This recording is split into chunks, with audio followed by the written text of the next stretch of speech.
Hello friends, this is Andy Martell, Two Rivers Counterfeits Waterfowl Decoys, and today we are going to get started on what is by far the most requested video that I've had since I started this little educational series on decoys, and that is a Canada Goose. We are going to do a floater. A full body is done exactly the same way, there's just more of him. Technique's the same, colors are the same, the whole schmear. I just happen to have a floater here. If you are unfamiliar with my prep process, please go back and watch the prep videos first on power washing decoys, letting them dry, and then priming. The materials that you're going to need for this project, I'm going to go ahead and lay them out first. I don't do a very good job of that. I've been meaning to, so it's one of my quality assurance points was to list everything in the beginning. Shop cloths for cleanup, as well as mineral spirits. This is all oil-based paint, so no cleanup with soap and water. You can also use acetone, toluene, xylene, gasoline, but mineral spirits is the easiest on your body and on the environment, I guess. The primer that you're going to need is either self-etch primer or Bullseye 123 all-surface primer. That's what this one is done in. Either one works fine. It's all in the washing and the acetone white before you prime. That's the real key. The flocking itself is going to be applied with Rust-Oleum gloss-based paints. If you live in an area that does not have Rust-Oleum, your local hardware store probably has their own brand. I've actually got, we have Ace here in the southeast. So this is a gloss black from Ace. It's a rust stop. It's the exact same thing, works the exact same way. Sometimes it's even a little bit cheaper. There's a couple other brands, I think Rust Stop, Rust XO. As long as it's an oil-based gloss, you're good to go. So you're going to need gloss white, gloss smoke gray, gloss smoke almond, and gloss black. That will do everything that you want to do for this particular bird. And this one we are going to airbrush afterwards. So this is the prep and paint pattern for a bird that will be finished with the airbrush. But first we need to get the flocking on. So as I've said before, if possible, remove the head. This happens to be an oversized greenhead gear, which is one of my favorite goose floaters. It's a giant decoy that has a really good profile. This, of course, is going to be all black. I do not flock the cheek patches. If you are unfamiliar with flocking the heads, I've got a separate video on that too. I'm not going to waste your time by being redundant. Go check out how to flock the heads, very basic. I typically paint the bill first, and then I'll drill a hole down here. Since this is a male body with a female head, I'll drill a small hole here and take an eye screw like I've done with this one here. This happens to be a male head, but it's got a small relief hole, and I just use a little eye screw. And then when I flock them, I hang them up in the rafters of the barn here. So here's a big head. That one's a female, so I just drilled a little hole in the back, and there you go. So I'll get to all those off camera so I don't waste your time, but we'll set this to the side for now. What we're going to do today is we're going to do the bird in two colors. I've got a goose gray mixture that I make, and all it is it's a mixture of, for lack of a better term, 10 parts white, 5 parts almond, and 1 part smoke gray. And it ends up a very heathery kind of light gray that looks a lot like the side pocket on a goose. Some of you folks that hunt the lessers and the other smaller subspecies on the West Coast, the birds might have a darker chest. You might want to incorporate a little bit more brown into it. You might want to put a little bit more gray into it. But here in the Atlantic Flyway, we're mostly hunting large Canada geese. So they tend to be that from a khaki colored to a heather gray kind of shade on their chest and their sides, which is what I like to represent. And I like to have that contrast between the dark and the light, because at a distance, I think the birds can really key in on that. And again, we also do not flock the white rump patch back here. I leave that painted simply because white flocking tends to get really dirty and dingy and nasty. You just don't need to do it. I think it looks better painted, it's tougher painted, and it's one less step. So if you want to flock it, be my guest, but I personally don't do it. So what we're going to start with today We've already got our bird all prepped and ready to go. I'll move this out of the way so you guys can see a little better. I'll probably have to zoom in a bit. I actually made this video yesterday with a different bird. Forgot to hit the record button. And so now I get to make it all over again.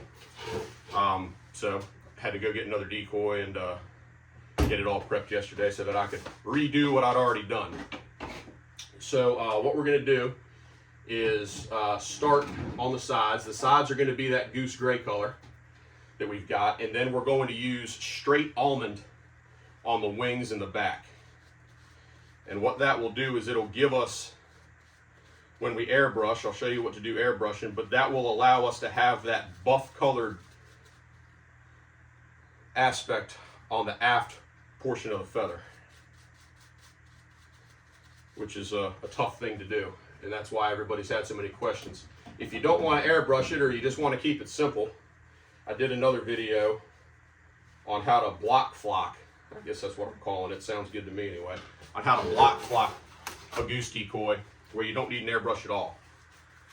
If you couldn't tell by that last sudden stoppage, the phone crapped out again on me. So maybe the third time will be the charm. So picking up right where the other one dropped out, we're going to go ahead and start with our light gray, white, brown, almond mix on the sides and our almond on the back. We're actually going to do the almond first.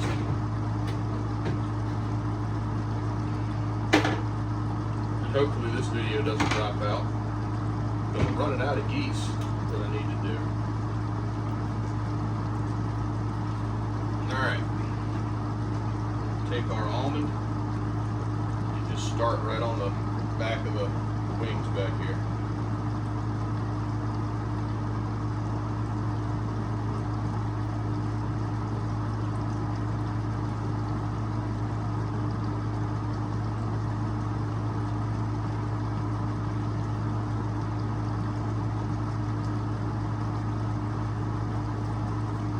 Doing the tail, we're not doing the rump patch, we're not doing the side pocket yet. The side pocket's going to be that light though.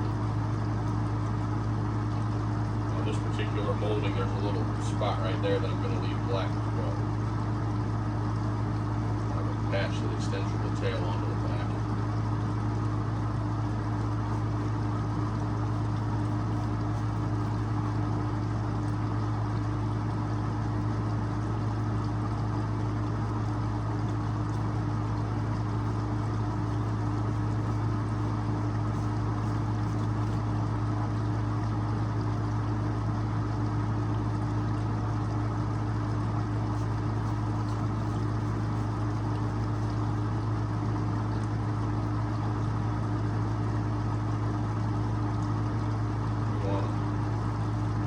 Along the edge of the wing there,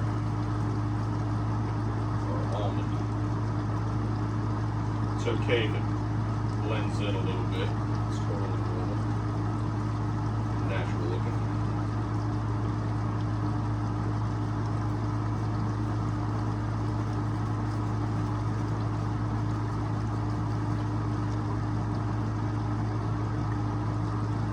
Oh, my nails are falling out of this brush.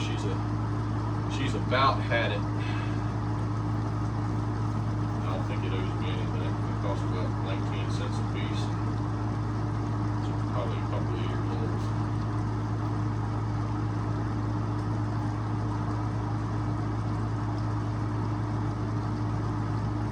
Again, right on down that wing edge.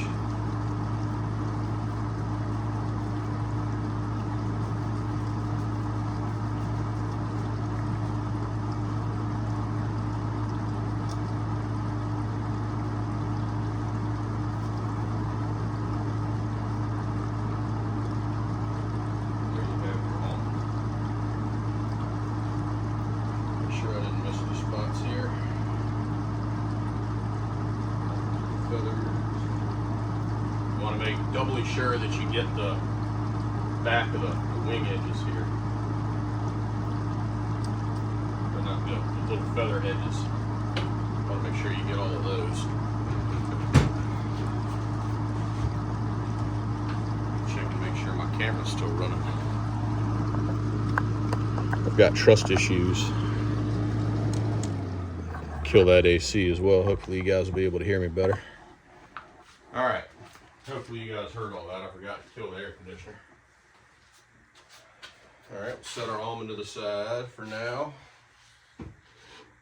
and go to our light gray.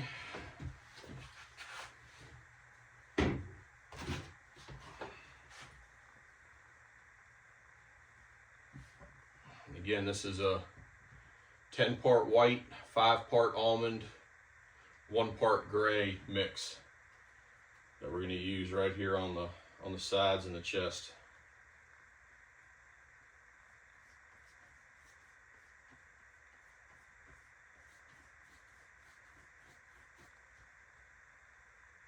Give it that nice contrast that a real goose has. And again, feel free to blend those edges. This is the first coat anyway, so if you go a little too far on one or the other, you can cover it up with a second coat.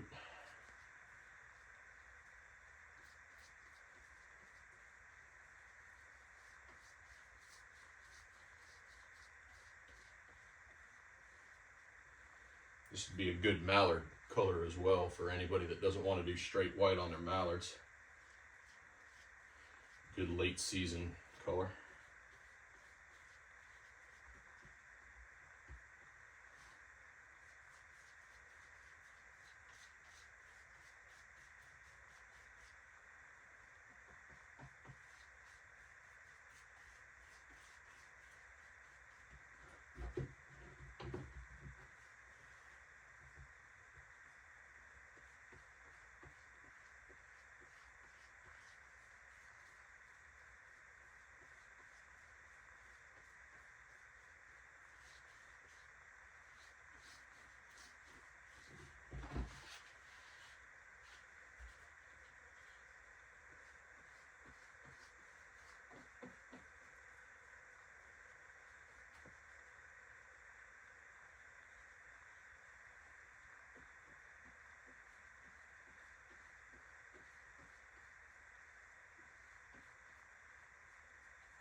There we are.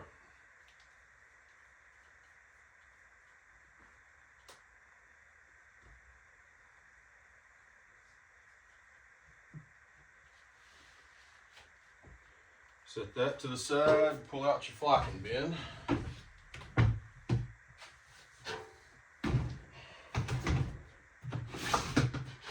This is goose gray flocking. Gonna go on the whole bird. As always, mask up, protect your lungs. Nylon goose gray flocking. Make sure it's nylon, not rayon, unless you want to redo this every single season. And just start at the back and kind of slowly shift your way forward.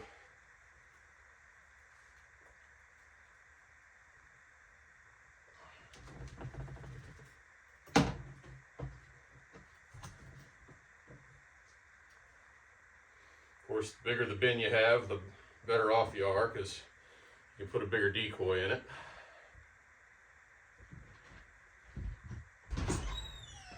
Out, please, filming. Constant interruption. My partner in crime, who probably should be my cameraman, but he's too easily distracted.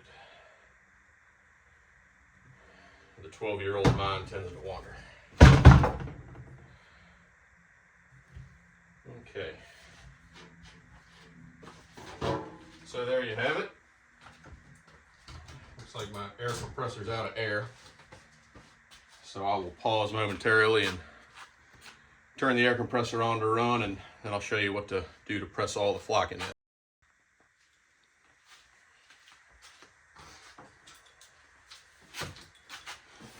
All right, so now that I got some air, all we're going to do is just on about 60 psi, we're just going to take and hose in some of this flocking. All you're doing is you're pushing the flocking down into the paint.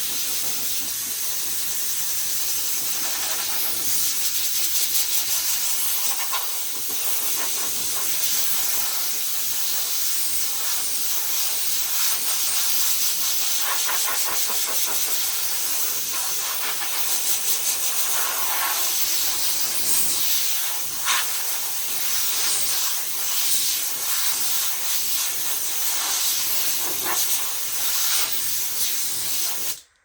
there you have it. Put her outside to dry and do coat number 2 tomorrow. Okay, so here we go with coat number 2 on our bird to be airbrushed. And just like yesterday, we're going to start with almond on the wings and back and cape.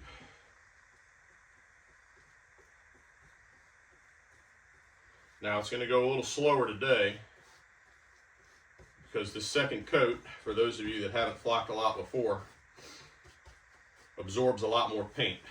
But this second coat is vital. You've got to do it. You cannot skip this step if you want to have durably well-flocked decoys.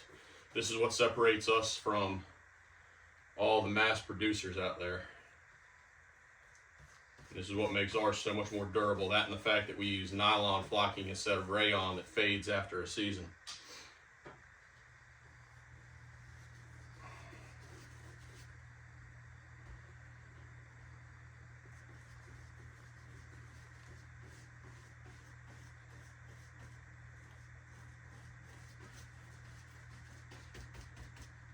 So, since we don't really need to go through the tedium of watching me do this and eating up all of your day, I'm going to go ahead and finish this and fast forward on through it.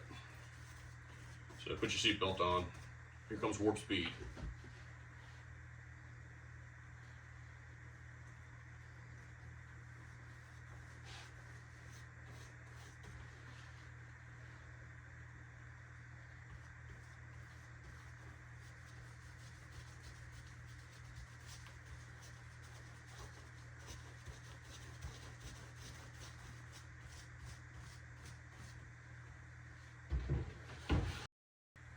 Okay, got all our paint put on for the second coat.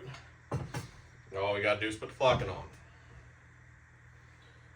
Same as yesterday, only today you'll notice that your decoys gained a little bit of weight because all that first coat of flocking soaks up a lot of paint.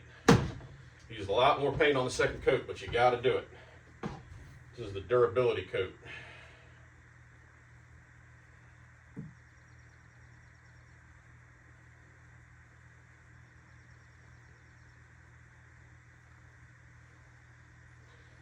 Apply liberally. Shake her all off. Make sure you got everything coated. Wait a moment, come back and hit it again.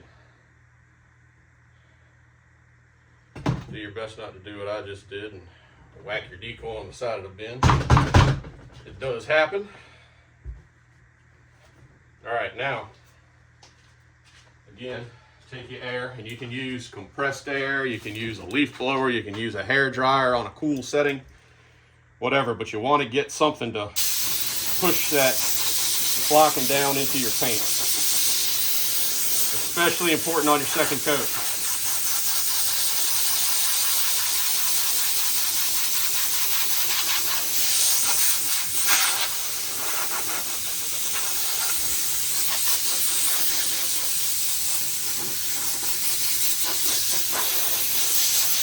And again, I'm using about 60 psi.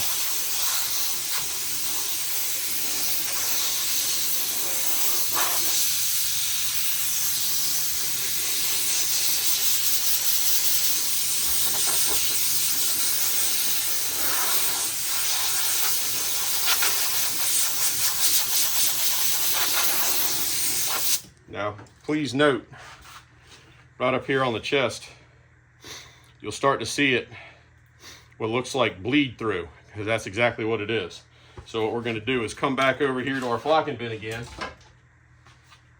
and we're going to hit those spots with a little bit more flocking. Make sure any excess paint gets flocking on it.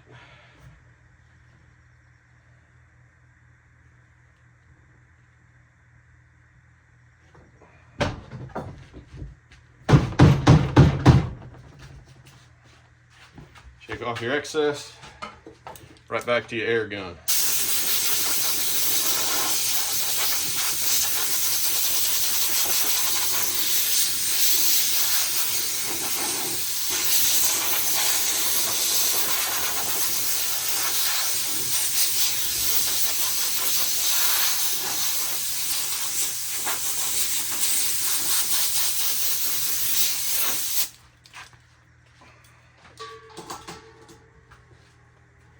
And there you have it. Doubly coated goose body. We'll set this up, let it dry again overnight. Tomorrow we'll come back and we'll put the first coat on the tail. It's also a good time, if you have not already, to put your first coat on your heads, which I've covered in another video. I'm not gonna bore you with that. If you need to know how to do the heads, there's a separate video on my channel on how to do goose heads. It's very, very basic. So we'll put this up and we'll see you again tomorrow. All right, so a couple more days have gone by, and today we are going to do the black flocking on the tail of our goose that we are going to airbrush. So easy day today. I like to use an acid etch brush, fine detail work, and on a Canada Goose, the tail is black only on the top. So the bottom side is going to be white, and you're just going to put a nice even layer on. I try to encourage folks to use the biggest brush they can get away with, and in this case it's actually just an acid etch brush. You might be able to use a 1 inch or a 1/2 inch. You don't want to push it.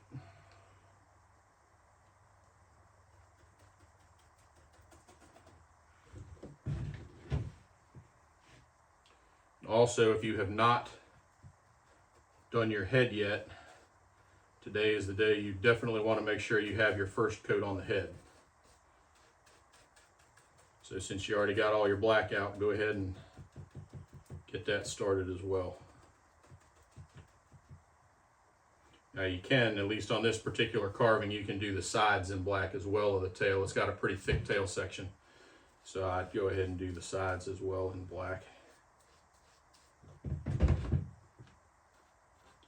Not that it really matters. By the time they see the side of the tail, they should be looking at it as the dog is going out to get them.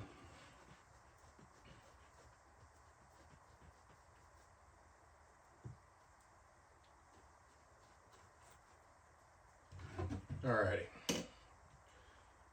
So we're all painted up there. Now we're going to grab our flocking bin, put our mask on. Black flocking, and just like we've been doing, a scoop of black and sift it evenly over the tail section.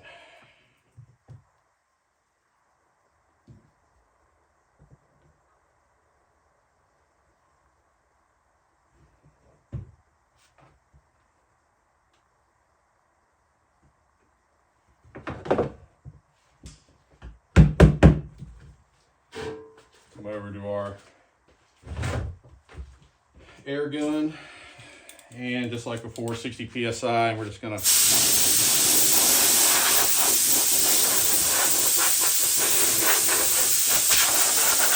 give her a quick hit, and we come back, and any areas that might have bled through, give it one more dousing of flocking.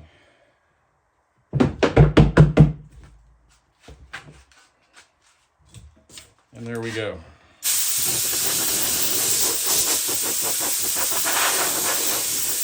Starting to look like a goose. Tomorrow we'll come back and we'll do the second coat on there, and the second coat on your head if you haven't done that already. And then you'll be ready for the airbrush. That's the fun part. That's where all the magic happens. See you tomorrow. All right, this is going to be the final installment of flocking on our Canada Goose that we are going to airbrush. And today all we have to do is put the second coat of black right here on the tail. Now, if I was block flocking this bird, what I would do is I would go ahead and paint the white today, but because we're going to airbrush, there's no point in painting the white yet, because no matter how hard you try, unless you feel like taping off, which isn't a terrible idea anyway, you're going to get a little bit of overspray on that white rump, and you're going to have to paint it again anyhow. So might as well just paint it afterwards. We'll do that. That'll be the last thing we do. So all we're doing here is the same thing we did yesterday. It's just coat number 2 to make it tough and make it nice and distinct.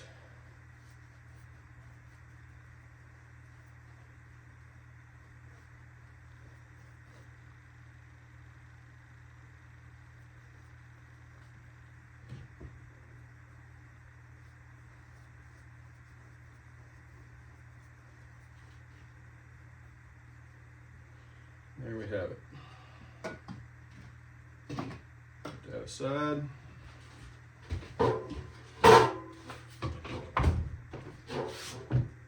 Flocking bin. Mask up.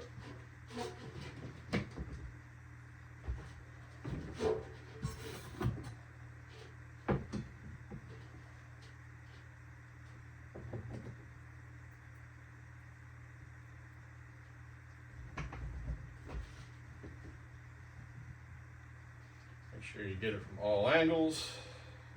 Go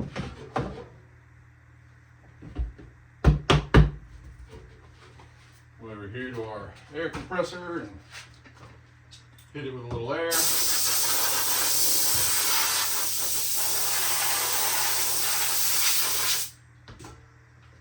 Well, I find that it helps on the first coat. It is most helpful on the second coat to really push that flocking down into that paint. You get a much better finished product when you do that, and then add a second dusting.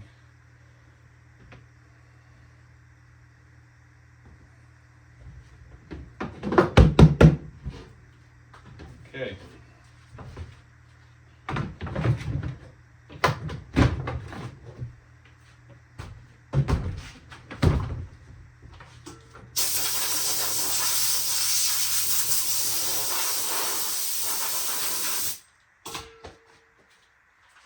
All right, so we'll set this up to dry overnight,